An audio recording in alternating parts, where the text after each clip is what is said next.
साध्वी जी, आपको दुश्मन कहा जा रहा है। ये कह रहे हैं आजम खान साहब इतने बड़े आदमी हैं, वो ऐसा कर ही नहीं सकते। आजम खान पूरे देश ने देखा, ये साध्वी प्राची आरोप नहीं लगा रही, स्टिंग ऑपरेशन को पूरे देश ने देखा है। हाँ। और अधिकारियों को वो कहते हैं, अधिकारियों को धौंस देते हैं, अधिकारियों पर दबाव डालते हैं। हाँ। मैं पूछना चाहती हूँ, अभी जो ये आज के कल के हिंदुस्तान पेपर में निकला है, हाँ। और आप सबने देखा है, 15 अधिकारी और 65 सिपाही पूर्वांचल में क्यों फेंक दिए गए हैं, क्यों न्याय की बात नहीं करने देते हैं, उनके द्वारा जो एडीजीपी भेजे वो क्यों छुट्टी पर चले जाते हैं, क्योंकि उनके ऊपर अधिकारियों के ऊपर, ईमानदार अधिकारियों के ऊपर, अच्छे अधिकारियों के ऊपर, कर्मठ अधिकारियों के ऊपर इनका इतना दबाव हो जाता है। हाँ। वो मेंटली डिस्टर्ब हो जाते, वो कोई निर्णय नहीं ले पाते। असीम बकार, बात तो अब्दुल हमीद की भी होगी, जो शामली के एसएसपी थे, उनका सिर्फ तबादला किया गया और सुभाष चंद्र दुबे जी से उनको सस्पेंड कर दिया गया। क्यों भाई ऐसा? क्योंकि शामली में दंगा उस वक्त नहीं हुआ था, दंगा हुआ था कवाल में, मुजफ्फरनगर में। नहीं, आपको पता नहीं है, फिर आपको पता नहीं है। ना भाई साहब, आपको पता नहीं है। अगर शामली में दंगा नहीं हुआ था तो हमीद साहब क्यों हटाए गए? सपा के लोग सत्ता में बैठे में आया था, अगर हटाया इसलिए गया था कि शामली के अंदर हम घटना घटी। सरकार को यह लगा था कि अगर इन अधिकारियों को ट्रांसफर नहीं किया जाएगा तो दंगा बढ़ता रहेगा। हाँ। दंगे को रोकने के लिए नहीं, अगर सरकार को लगा था कि अधिकारी वहां रहेंगे तो दंगा भड़केगा, तो ऐसे अधिकारी को सस्पेंड होना चाहिए। अब्दुल हमीद को सस्पेंड किया जाना चाहिए था। बकार साहब, नहीं, सरकार जो है वो किसी चैनल से नहीं चलती है, सरकार चलती है अपनी नीतियों से। नहीं, सरकार की नीति दरअसल तुष्टीकरण की जब हो जाए भदौरिया साहब, तो सरकार चलती नहीं चलती नजर आती है। सही कह रहा हूँ क्या भदौरिया साहब? मैं केवल सरकार की नीतियां तुष्टीकरण, बिल्कुल सही कह रहा है। इनके पास में और कोई नीति नहीं है, दंगा फैलाना और दंगा कराना, फिर उस पर दंगे पर राजनीति करना जी। नहीं, और असीम बकार साहब, मेरी एक बात और है। मेरा ये कहना है कि अगर आप दंगों को लेकर इतने संवेदनशील थे, जैसा आपने 84 कोसी परिक्रमा को रोकने के लिए इंतजाम किए, लखनऊ में इंतजाम क्यों नहीं किए? शिया सुन्नी दोनों समुदायों के बीच में एक हफ्ते तक किस तरह से टकराव हुआ, कर्फ्यू भी लगा और अघोषित कर्फ्यू जैसे हालात भी रहे, वहां पर सेना क्यों नहीं बुलाई आपने? लोग ये भी पूछ रहे हैं आपसे। सेना तो इसलिए नहीं बुलाई गई थी कि सेना की बुलाने की जरूरत नहीं थी, इतने खराब हालात नहीं थे। और शिया सुन्नी का जो दंगा है वो एक मुसलमानों का एक इख्तलाफात कह लिए, ज़हनी इख्तलाफात कह लिए, धार्मिक इख्तलाफात कह लिए, जिसकी वजह से होता है। अरे भाई, लोगों को दिक्कत हुई, लोग हलाक हुए, लोग लहूलुहान हुए कि नहीं हुए? टकराव था कि नहीं था? बिल्कुल टकराव था, मैं तो फिर मान रहा हूँ। ना, हिंदू मुस्लिम के बीच में टकराव को सरकार एक पक्षी कार्रवाई के तौर पर डील करे।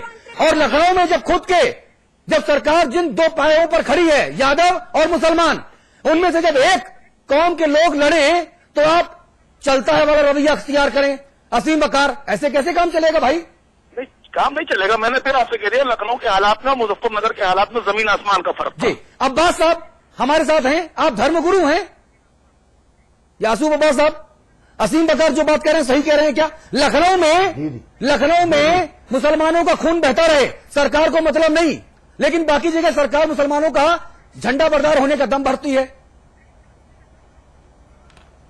लखनऊ के मुसलमान मरते रहे। देखिए, जो भी दंगे का मुलजिम हो, कहीं पर हो, चाहे वो लखनऊ में हो या मुजफ्फरनगर में हो, हाँ। उसको सख्त से सख्त कार्रवाई होना चाहिए उसके ऊपर।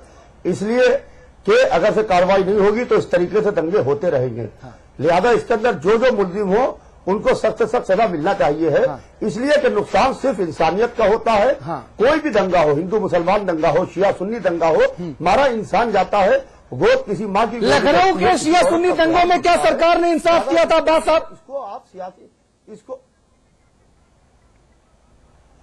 जी, लखनऊ के शिया सुन्नी दंगों में क्या सरकार ने इंसाफ किया था? ठीक है, सरकार ने हमें नहीं लगता है कि पूरी तरीके से उसके अंदर इंसाफ हुआ, हमें नहीं लगता है। बहरहाल पूरी तरीके से हम लोगों ने सरकार से बात की और सरकार ने हमारी बात को कायदे से सुना और उसके अंदर जितना हो सका हमने सरकार के जरिए से कोशिश की उसको सपोर्ट करवाने की। इसलिए कि आपस के अंदर मैं बार बार ये बात कह रहा हूं कि हिंदू मुसलमान शिया सुन्नी अब आपस में न लड़े, बल्कि गरीबी, बेरोजगारी और जिहालत से लड़े। इसलिए कि बहुत दिन धर्म के नाम पर, बहुत दिन मजहब के नाम पर झगड़े होते रहे, बहुत दिन सियासी पार्टियां अपनी रोटियां सेक चुकी और बहुत दिन माओ की गोदियां कितनी उजाड़ी जाएंगी, औरतों के सुहाग कितने छीने जाएंगे। आप देखिए कि ये क्या हो रहा है, कैसे हालात पैदा हो रहे हैं। क्या सवाल ये 2014 आते आते पूरा मुल्क जलने लगेगा? आप इस चीज को देखिए। सवाल ये, जब मुल्क नहीं रहेगा, जब कुर्सी नहीं रहेगी, तो तुम बैठोगे काहे के ऊपर? तो इसके जिम्मेदार आपके हिसाब से कौन है अब्बास साहब? दल को टारगेट नहीं कर रहा हूं, इसके अंदर सब लोग हैं पूरी तरीके से। इसके अंदर वो लोग जिम्मेदार हैं जो इसके अंदर दंगा कराते हैं, जो इसके अंदर मुलजिम है, जिसके इसके अंदर नाम आ रहे हैं, उसके अंदर उनको सख्त से सख्त उनको सजा मिलना चाहिए, ताकि दोबारा कोई शख्स ऐसी घटना सोच ना सके। क्योंकि हिंदुस्तान एक गुलदस्ते की तरह है, हमारा मुल्क एक गुलदस्ता है। असीम बकार, आपकी सरकार ने ईमानदारी से लखनऊ के शिया सुन्नी दंगों को रोकने के लिए काम नहीं किया, ये कह रहे हैं शिया धर्मगुरु यासूफ अब्बास साहब। आप रिस्पॉन्ड कीजिए। यासूफ भाई मेरे दोस्त भी हैं, और इन्होंने भी ये बात कही है कि इन्होंने सरकार से बात की, अपनी बात रखी, और सरकार ने इनकी बात सुनी। सिर्फ सुनी, आगे कुछ नहीं किया। इंसानियत के लिए मैं अल्लाह से दुआ करता हूँ कि अल्लाह इनको उस पर अमल करने की तौफीक अता करे, और आइंदा भविष्य में इस तरह के दंगे ना हो। देखिए अतुल जी, दंगों से किसी का भला नहीं होता है जी। दंगे देश के सीने पर एक ऐसा दाग है जिनको हम चाहकर भी न छुपा सकते हैं। अरे मैं पहले प्रदेश की बात कर रहा हूँ, देश तो बाद में जाएंगे। पहले उत्तर प्रदेश की बात कर लें, जहां 18 महीनों की सरकार में 107 दंगे हुए। ये केंद्रीय गृह मंत्रालय की रिपोर्ट है, ये मेरे और गोविंद भाई के आंकड़े नहीं है। नहीं, रिपोर्ट में कि कोई 43 कह रहा है, कोई 25 कह रहा है, कोई 40 कह रहा है, कोई 27। अरे भाई 27 तो मुख्यमंत्री जी ने माने, चलिए 27 का आंकड़ा पकड़ लेते हैं। क्या वो 27 अच्छे थे? जी, लेकिन आप ये देखिए कि इन दंगों में इन्वॉल्व कौन है, अपोजिशन में कौन इन्वॉल्व है, कौन ये दंगे करा रहा है? नहीं, आप बताइए ना, दंगे कौन करा रहा है? बस सीधी सी बात है, भारतीय जनता पार्टी करा रही है, जिसको फायदा होता है इससे। साध्वी प्राची, आप दंगे क्यों करा रही है भाई? आप देखिए, आप जी देखिए, आप पहले मेरी बात सुन लीजिए।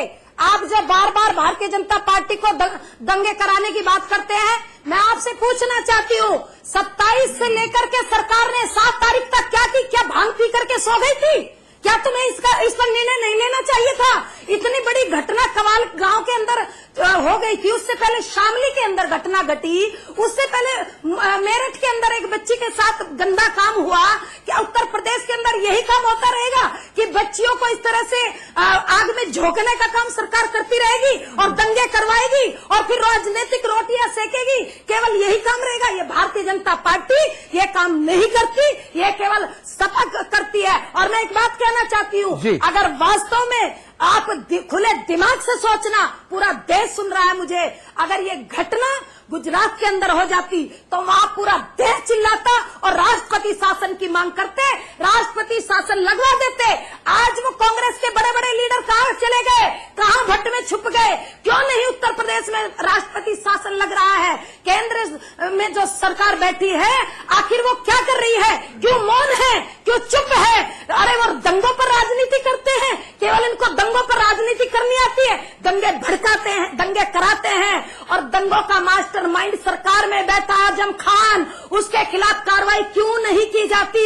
हम आखिर ये पूछ रहे हैं, केवल इसलिए कि वो अखिलेश का चहेता, अखिलेश बच्चा है। सरकार तो आजम खान चला रहा है, इसलिए दंगे हो रहे। जिस दिन से इसको निकाल दिया जाएगा और इसको सजा दी जाएगी, मैं दावा करती हूँ कोई उत्तर प्रदेश के अंदर दंगा नहीं होगा, दंगा आजम खान करा रहे। अच्छा बताइए, 84 कोसी और 5 कोसी परिक्रमा करने की जरूरत क्या थी, मुझे बताइए। अरे भाई, आप वहां पर कहते हैं रामलला हम आएंगे, मंदिर वहीं बनाएंगे, तारीख नहीं बताएंगे। अचानक से चुनावों के पहले रामलला का जिन्न बोतल से बाहर साध्वी प्राची किसने निकाला था? मुद्दे की बात करिए, आप मुद्दे की बात करिए। 84 परिक्रमा हमारी योजना थी, विश्व हिंदू परिषद का कार्यक्रम था। आप किसी दिन इस मुद्दे पर बहस करिए, मैं आपके स्टूडियो में आऊंगी। आज मुद्दे की बात करिए, दंगों की बात पूरा देश देख रहा है आपको। अरे भावनाएं भड़काई तो 84 कोसी परिक्रमा सही थी ना?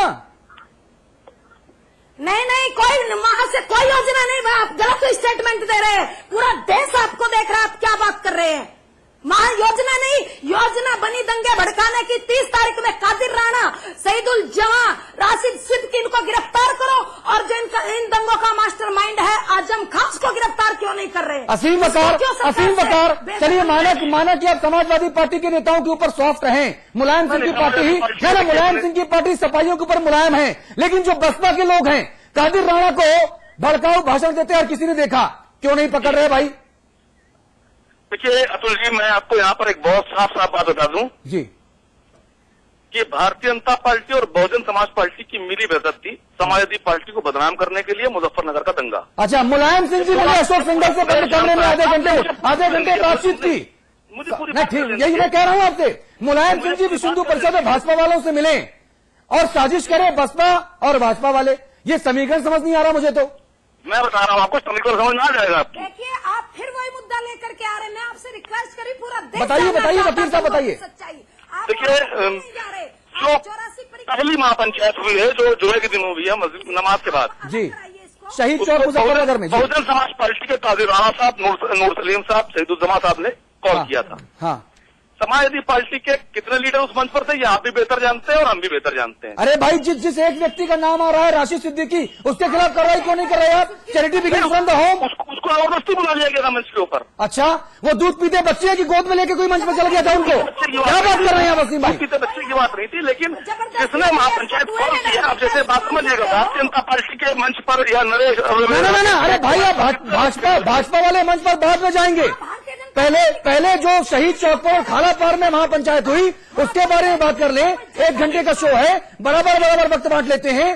आप कादिर राणा के खिलाफ कार्रवाई नहीं कर रहे, आप नूर करीम राणा के खिलाफ कार्रवाई नहीं कर रहे, आप मौलाना जमीर के खिलाफ कार्रवाई नहीं कर रहे, आप शहीदुज्जमा के खिलाफ कार्रवाई नहीं कर रहे। क्यों नहीं कर रहे भाई?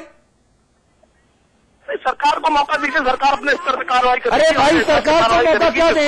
सरकार को मौका क्या दे? जब दंगा अपनी चरम पर था तब अखिलेश यादव जी नमाजी टोपी पहने हज हाउस के सामने क्या बयान दे रहे थे? जो छेड़खानी का मुख्य आरोपी था, जिसकी वजह से दंगा भड़का, उसके प्रति वो संवेदना जता रहे थे। ऐसी सरकार को क्या मौका दिया जाए वकार साहब? नहीं, अब आप उसको दूसरे वे में ले रहे हैं। अगर किसी के भी घर में अगर हत्या होती है या किसी का बच्चा मारा जाता है तो देखिए, मैं सबसे पहले तो इसका खंडन कर दूं कि किसी ने अगर किसी के घर की किसी बच्ची को छेड़ा तो मैं इस तरह की हरकतों के बिल्कुल खिलाफ हूँ। हाँ। नहीं, शाब्दिक तौर पे खिलाफ होने की बात नहीं होती ना। जब उसने लड़की छेड़ी थी तभी पटक के 40 डंडे मार के जेल में डाल देते। एक मैसेज चला जाता समाज में कि साहब, लड़की छेड़ने वालों को हम छोड़ेंगे नहीं। जानकारी पुलिस को नहीं होगी, जब तक की जानकारी पुलिस की नहीं होगी तब तक कार्रवाई कैसे होगी? अतुल जी, आप खुद बताइए कि क्या ये मानवता कहती है कि किसी को जाकर कानून हाथ में लेकर सड़क कतल कर दो? आज फिर वही बात आ जाएगी। मैं उस दौर में नहीं बोलता, ये बात नहीं जाना चाहता हूँ। इनको जानकारी थी 27 तारीख में घटना घटी, गौरव और सचिन का बहुत बेरहमी से कत्ल किया गया। इंसानियत शर्मसार हो गई। क्या इनको मालूम नहीं? अरे पूरे देश ने देखा उस बच्चे की मौत को और कह रहे प्रशासन को जानकारी नहीं। प्रशासन को जानकारी थी, 7 अपराधी पकड़े गए, लेकिन ऊपर से मास्टरमाइंड दंगे कराने वाले आजम खान का फोन आ जाता है और तुरंत वहां उन अपराधियों को छोड़ दिया जाता है। इसीलिए ये एक्शन का रिएक्शन हुआ। ध्यान रखना, तुम भाजपा को बदनाम करते हो, बीजेपी को बदनाम करने का तुमने झंडा उठाया है। इस समय मैं कहती हूँ कि तड़पने की इजाजत है ना फरियाद की है। घुट घुट के मर जाए, मर्जी यही से हम कुछ कहने लायक नहीं है। कैसी बात आप कर रहे हैं? अब्बास साहब, ना मैं चाहूंगा अब्बास साहब को मैं चर्चा में लेकर आऊं। अब्बास साहब, मैं एक चीज समझ नहीं पाता। लड़की छेड़ने से ये पूरा बवाल शुरू हुआ। अगर शासन, प्रशासन, सरकार उसी वक्त इस तरह के जो आरोपी हैं उनके खिलाफ कड़ी कार्रवाई करती तो क्या मामला इतना बढ़ पाता? भाई, जब हम स्कूल कॉलेज में पढ़ते थे अब्बास साहब, मैं बुंदेलखंड के बांदा का रहने वाला हूं, जब कभी इस तरह की घटनाएं होती थी तो मैं देखता था कि कैसे पुलिस वाले शोधों को और मंचलों को गर्ल्स कॉलेज के सामने पकड़ते थे, बाल उनके मुंडवाते थे और शहर में घुमवा देते थे। यही चीज कवाल में क्यों नहीं हो सकती थी? देखिए, ये चिंगारी जो थी, जिस वक्त 16 बनने से पहले अगर इस चिंगारी को बुझा दिया जाता तो ये 16 न बनती।